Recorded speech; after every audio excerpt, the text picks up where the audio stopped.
Officially বাঁচতে চলেছে football বিশ্বকাপের দামামা। প্রথমবারের মতো হতে যাচ্ছে ৪৮ দলের বিশ্বকাপ। সেই বিশ্বকাপের ড্র ঘিরে তাই পুরো ফুটবল বিশ্বে সাত ড্র। রাত ১১টায় যুক্তরাষ্ট্রের রাজধানী ওয়াশিংটন ডিসিতে হবে ড্র অনুষ্ঠান। ৪৮ দলের বিশ্বকাপ ড্রতে আনা হয়েছে বেশ কিছু নতুনত্ব। ৩ হোস্ট কান্ট্রির গ্রুপিং এমনভাবে করা হবে যেন তারা সব ম্যাচ পায় নিজ নিজ দেশে। র্যাঙ্কিংয়ের সেরা ৪ দল স্পেন, আর্জেন্টিনা, ফ্রান্স এবং ইংল্যান্ডও পাবে বিশেষ সুবিধা। এমনভাবে এবারে ড্র হবে যেন ফাইনালের আগে কোনোভাবেই দেখা না হয় আর্জেন্টিনা এবং স্পেনের।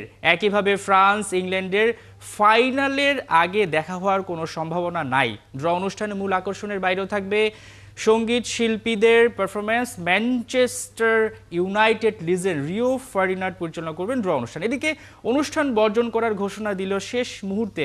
সেই সিদ্ধান্ত থেকে সরে এসেছে ইরান। ওয়াশিংটনে উপস্থিত থাকবে ইরানের প্রতিনিধি দলও।